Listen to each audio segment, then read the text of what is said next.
Live from UBC Studios in New York City, it's Night Owls with Jack Delroy. Joining us on our spooky Halloween special. Welcome back in, Cult Lords fans. Here to do another movie review in the month of Halloween. Let's hope we get this out. And the movie review we'll be doing today is Late Night with the Devil. With the devil. With the Devil. So, if you're new to our channel, we want to thank you for stopping by. Make sure to hit subscribe, hit like, and then tell us down in the comments, what did you think of Late Night with the Devil? Did you agree with our scores, which we're about to reveal in a few minutes? Or did you feel different? Was it great? Was it horrible? Were you scared? Did you Were you see surprised? Were you surprised?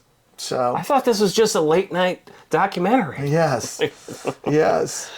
So is this based on a true story? No, it's not. All right. Well, thanks for stopping by once again. Now, if you're new to the channel, we also want to tell you that we always like to pour ourselves a drink. Something we've been doing for over 15 years now, way before we started this channel. Pour ourselves a drink and discuss movies. My precious. What are we We're drinking? drinking Devil's River bourbon whiskey, straight from Austin, Texas. San Antonio, Dane. Oh, that's right. San Antonio, San Dane. Antonio, yep. We got a little San Antonio thing. My shirt, by the way, I got at the. I actually bought this at the Alamo in San Antonio. So Yeah, come and take it, baby. All right. What? Just the way you said that. Come and take it, Come baby. and take it, baby. If you've been to the Alamo or you're from Texas, you know the story behind Come and Take It. So, and if you don't, Google it. It's a really interesting story. Okay. Well, I'm pouring it in here. What are you doing? I'm going neat to try it out at first. Okay. I always like a little ice in my. He likes his a little bit more. Prost!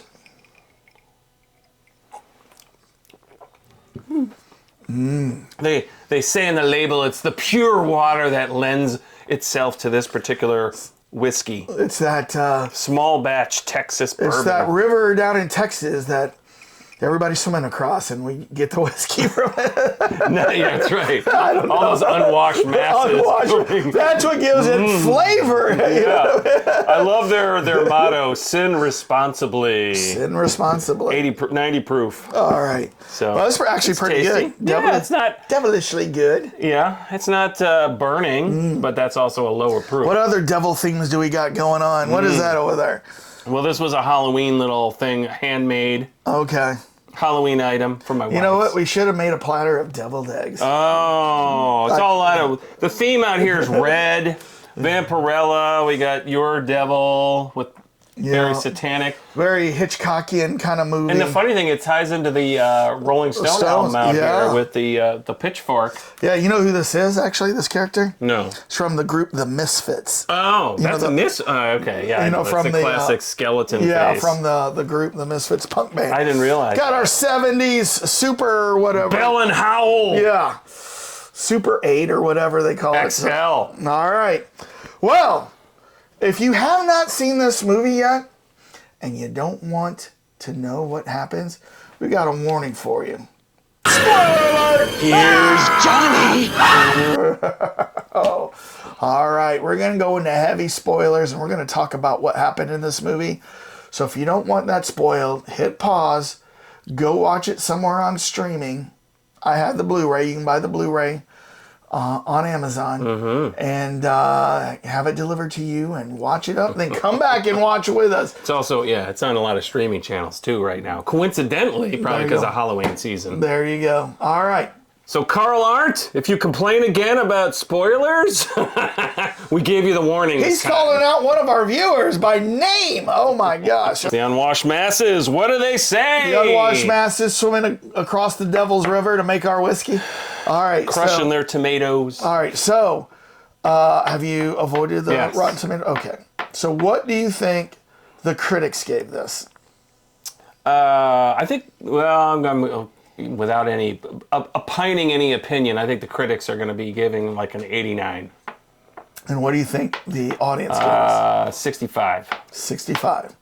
So, Dane, the critics did give this a 97%. What? I was thinking it was going to be high. Okay, Yeah. I'm in the vicinity. 97%. I'm in the ballpark. I'm in the right. pool. And then the audience gave it an 81. Ah, okay. Well, So 16-point difference. Yeah. So, all right. Doesn't really matter what the critics and the, what were you going to say? No, go ahead. Doesn't really matter what the critics and the audience think because the world's been waiting for what the Cult Lords think. Let's see what the Cult Lords rate this movie. All right, are you ready? I am ready, sir. Okay. On the count of 3. 1, 2, 3.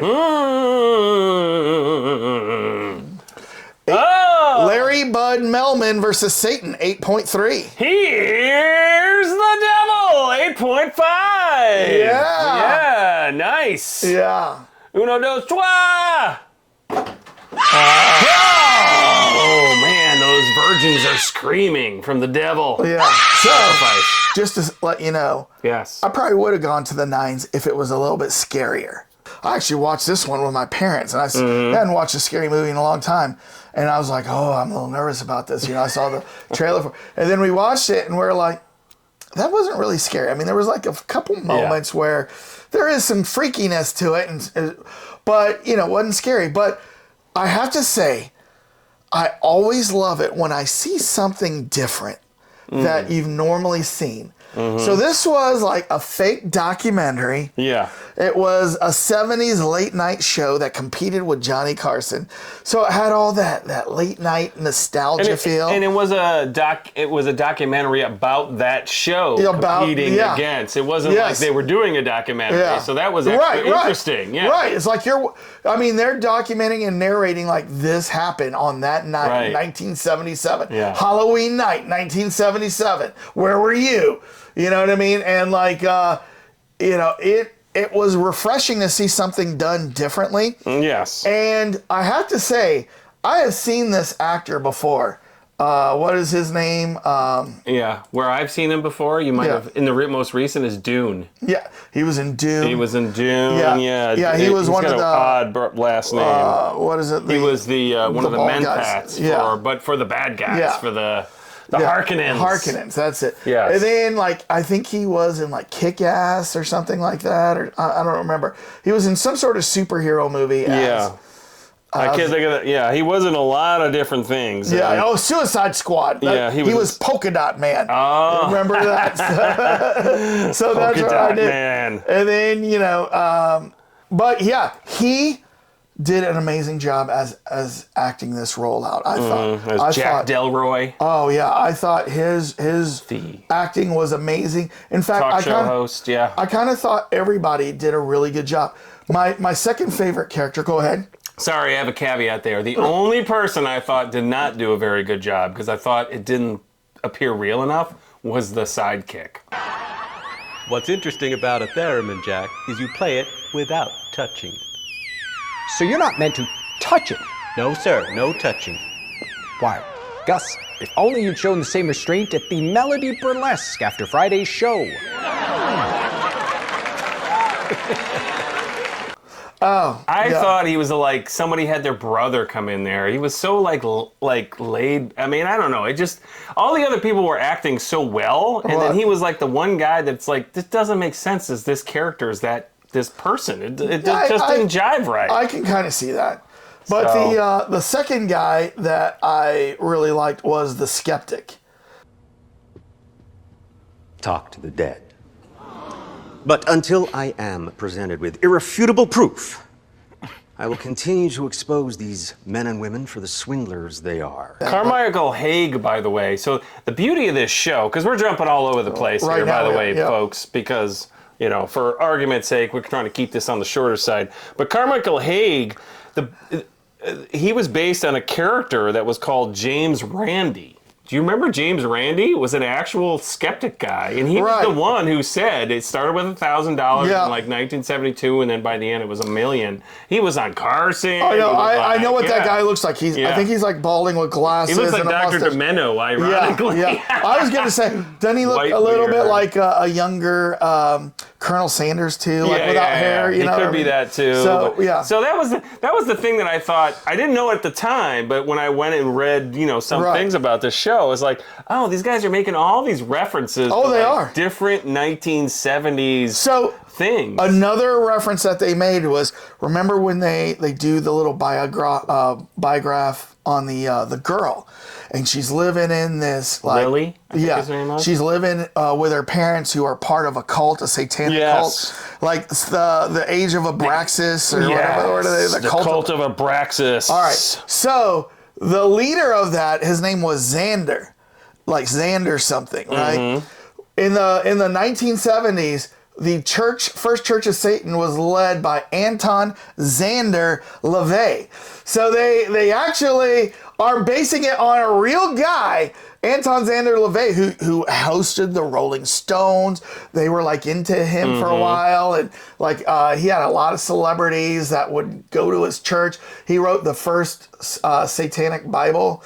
And so they were basing that on a popular guy too. And then, once again, it was, based in the 70s, very Carson-y feel, to the stage and everything. With the curtains and the audience being right there and all the... I love the funny thing is a lot of the humor in the show was the stagehands. Yes. Like walking around. That one guy's like, "Where's my sacrificial dagger? Yeah. Where's my sacrificial dagger?" Yeah. He's like, so, what's cool is, they kick this off as this documentary that's going on. And, they do the first bit, which is Crystal comes in, right? Yes. And he is the psychic. And he reminds me of another guy that used to be on Carson. The amazing, I can't think of his name right now, but we'll put him up here. But he used to always go on Carson and do these psychic things in the 70s. You know what I mean? So they based him on that guy. Not Carson with the giant hat? No, that's Karnak. You know what I mean? It's pretty close. May the fleas of 1,000 camels, visit your armpit or something like that. or what do you do? He's like, a horse, a dolphin, and Liz Taylor. And then they would look it up and it's like, look it up. Who's all got a big butt? Or, I don't know. It was crazy. Whoa. So, Yep. already things going wrong with the production. Oh, we're haunted. It's official. Right. But yeah, there were so many references. Yeah. So many references to the 70s and actual things that were happening at the time. And they were building up a little bit of the creep factor with the psychic coming in and then dying, by having some sort of thing. And it was almost like the Exorcist, where he's like, yeah, oh yeah. God damn it, man. Go to commercial. Go to a goddamn commercial.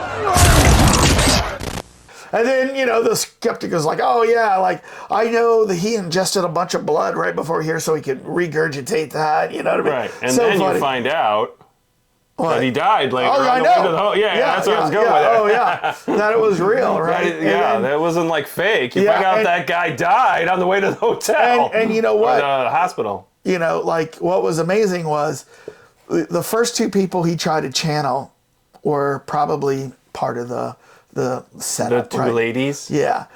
First there was the one guy, then the two ladies. But then he suddenly has this amazing... Minnie! Yeah, and it was Minnie, which is, the talk show host's wife who died of cancer like a year later. Name for her, Yeah, was a year earlier, so... Yeah. So, yeah. And they did show a little bit about that. I mean, the tragedy is that his wife had died and then he went off the air. This is part of the documentary piece, and then you find out, through various realms that this was...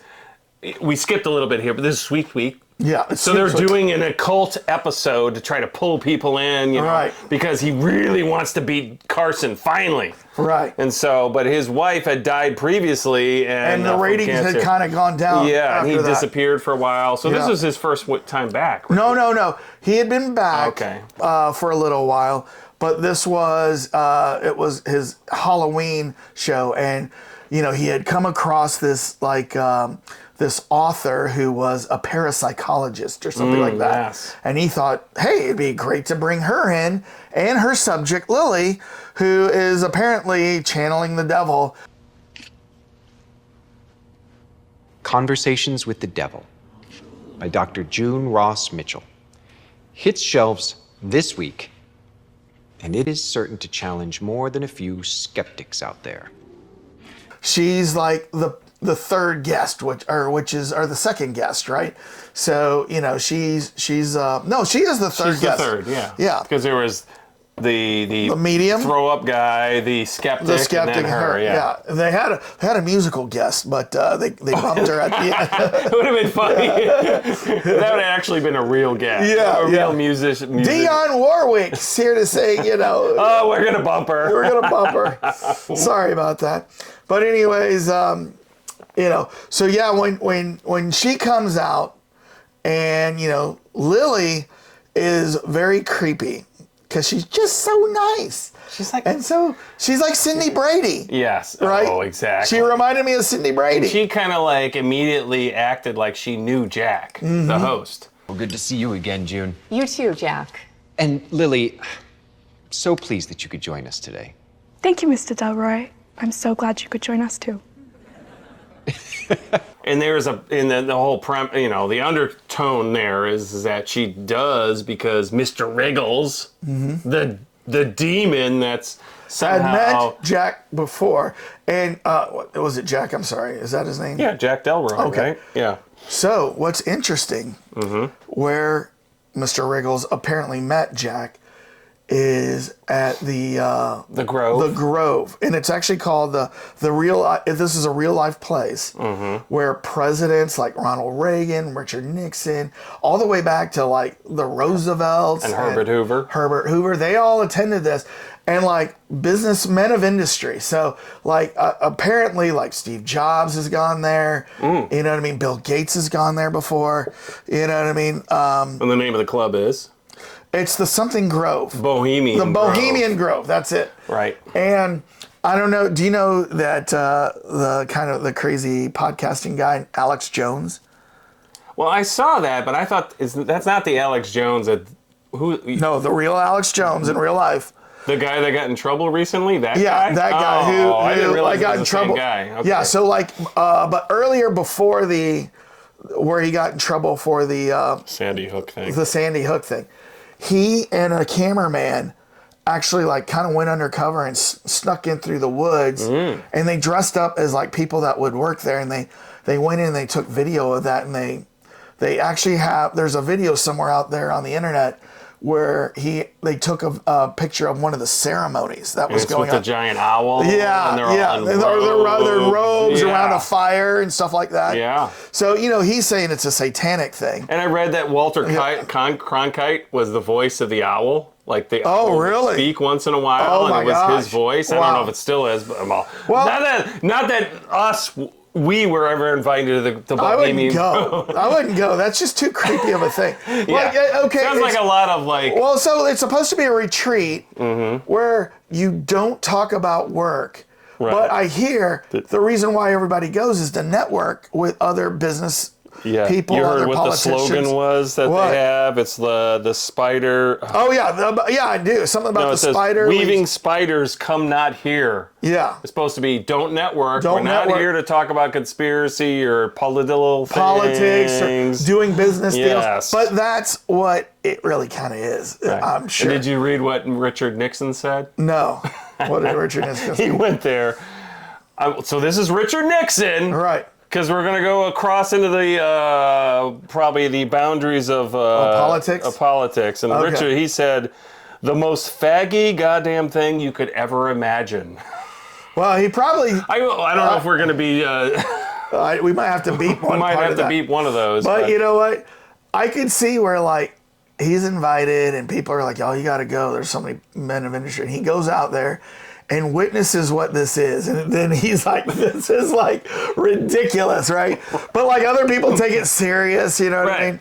And so apparently the late night, and a lot of celebrities supposedly go to this, right? Yeah. So like I heard like in the 60s, like Steve McQueen went to this too. Oh, okay. But anyways, so yeah, like, and then I think Roman Polanski's gone to this. So, all right. But yeah, so you could see the kind of the connection. So that's apparently where Mr. Wriggles met him previously because she was one of. Well, no, she wasn't part of the. No, she wasn't there, but she was at the other big set. She was the only survivor of this cult. A satanic cult. Yeah. Who had to like let's all David kill each Koresh, Waco thing where the feds surrounded them and they burned down the house, right? And so she's been under a heavy sedation for many years in some form or another, and so they brought her out to let's have a conversation with this young girl on TV and live. It's a live show, by the way. So and what was amazing was when she comes out and does her thing, and then like all the electrical stuff is getting messed with, and the chair goes up, and her face is transmuting into she looks something, and she's kind of looking like Linda Blair from The Exorcist. Yes.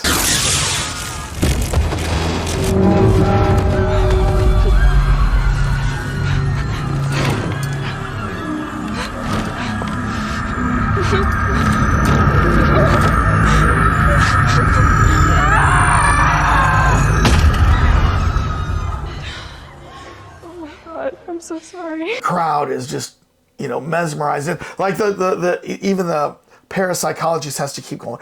Calm down to the crowd. Calm down, because they're freaking out. There's a lot of them dressed up like let's make a deal. And I don't know about you, but did you think the guy in the skeleton mask was going to come back and like mean something? Yes, I did. You, sir? Looks like you went on a shopping spree with Gus down at Barney's Discount Costume Warehouse, huh? Got quite a steal on that, huh? Don't be upset. I'm just ribbing you. I think the devil's sitting right there this whole time. And I was like, all right, well, there was no payoff. There was no payoff to that guy. He was just so odd when they were talking to him. Like, he's like... and he wouldn't say anything. He wouldn't say anything when they interacted with him in the crowd because he ran up there a couple times and talked to people. Yeah, I thought... There could have been a payoff there, but they decided not to go that way with it. But I definitely thought something was up with that guy. So back to the little seance. So she goes up. They have the seance. The crowd. It's and then they have the guy who's going to come in and do the. He's the. I don't believe any of this. The skeptic. Yeah. So then he brings out the sidekick. And he hypnotizes him and the entire crowd. We're going to hypnotize you guys all right now.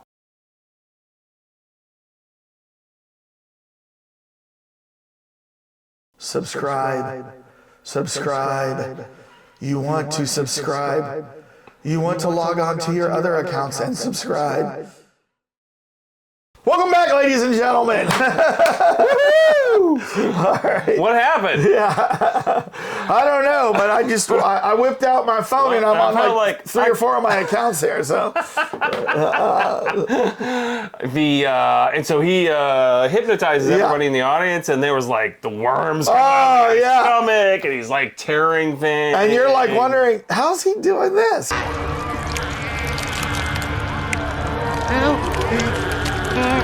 Oh God. Right. So then what they do is they go back, and he said this was all the power of suggestion.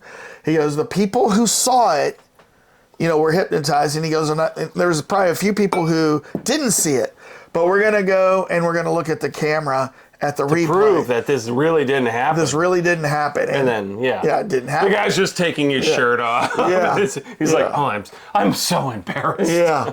So then they said, Lily actually brings up, well, if that's the case, then if we were to go back and rewatch my tape, then none of that stuff happened on camera either, right? Right. So they're like, okay, yeah, good point.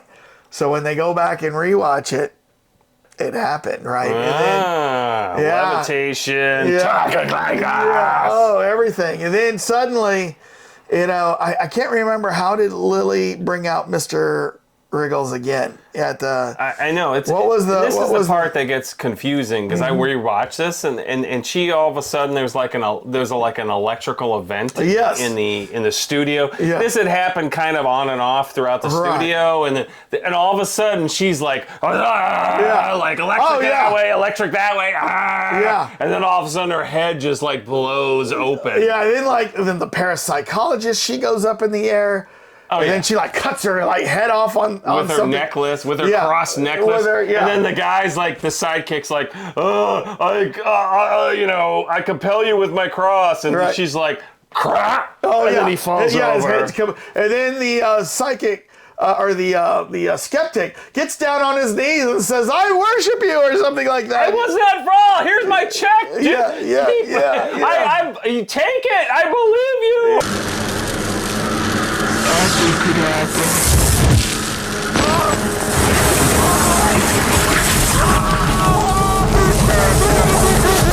And the crowd and all the crew, they're rushing for the doors, right? And the producer grabs Jack and says, "Let's get out of here." And but Jack is compelled to turn around and say, "Wait a second. Maybe I do know her." Because we skipped a piece when they showed the video. Remember his wife? His wife shows up in the video. Yeah. And then the skeptic goes, "Oh, you just did all this, for Sweeps Week, and you're putting in your wife, here." And he's like, "No, I didn't do that." Right. So then, everyone's trying to escape. So then when go ahead. When he goes back in, because he felt compelled to go back in, he has a moment with his wife where she's there with him, and she says, "Jack, I thought you loved me, but you didn't pay attention to me, and the ratings were more important to you. And that's why I ended up dying this horrible death, is because I wasn't important in your life." And Well, I think the ending, unfortunately, is confusing, because the demon actually pulls him into some kind of, at the very end, when all this chaos going on, and then Jack the demon pulls him into this almost like virtual reality. Right. And he goes to the Grove for a little bit, and his wife is in the hospital and all that. And so then this is where you're supposed to feel like, so Jack, unfortunately, sacrificed his marriage, his wife for the devil to get great ratings, and then she's now like, okay, it's time for payback. But I'm trying to. I mean, that whole ending was very messy to me, because you're did Jack there was no did he die? He didn't die. I mean, he just shows up in the studio, and it's kind of like the ending of what was the Blair Witch Project, where it's just like, oh, that's it? Right.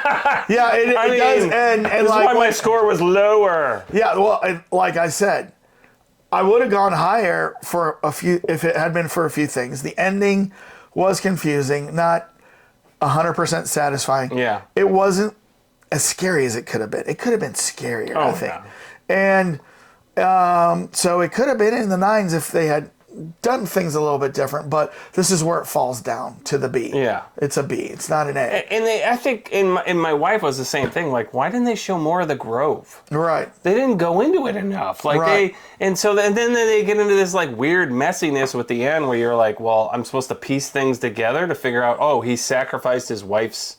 He basically said, take my wife so I can get better ratings. I mean, it didn't make any, it was very difficult to kind of piece it all together unless you're in the know on all these other things going on. Right, exactly. Yeah. And I do want to give a little bit of a shout out to the directors, which it looks like they were brothers, Cameron and Colin Cairns.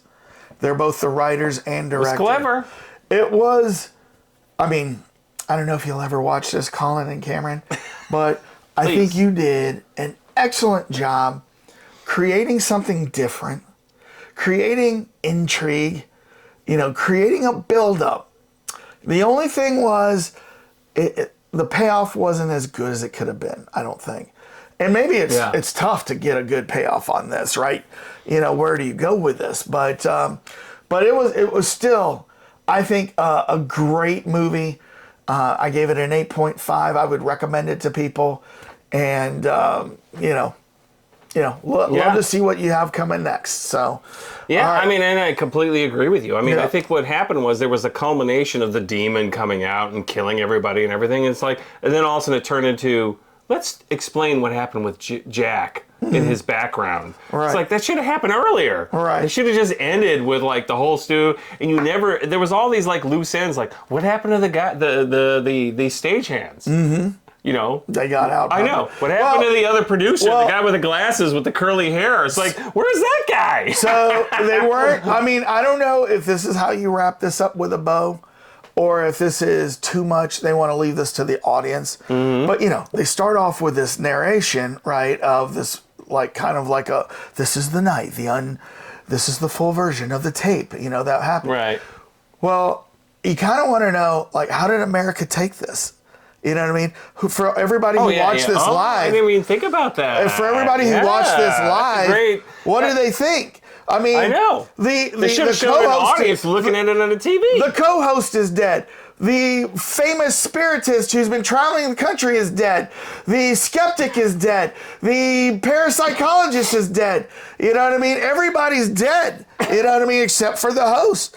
Like, does he go to prison for this? Actually, that should have been the end of the movie. A family sitting there like, and then the camera like panning back to them, like looking at this like incredulous. Like, Right. What the hell was this? What did Johnny Carson say the next week? Who won Sweeps Weeks? They could have just CGI Johnny. What did it say in the Variety during that week? Variety That's true. magazine. I don't know. You're right. I didn't even think about that. I did. The after splash. What of was the everything. aftermath of this? But Yeah. you don't know. So Yeah, there was so the funny thing is there's a couple of movies that this could have been based on. Right. And well, it was based on. There was one, it was a British show called Ghost Watch, and they did the exact same thing, where it was found footage, and it was playing on the like some kind of ghost of Okay. the pipes Right. in Britain. There was that one, and then was also another, it was called like this is mentioning the satanic thing, where this was like a reference to like the witch, what the hell, the Witchcraft 70.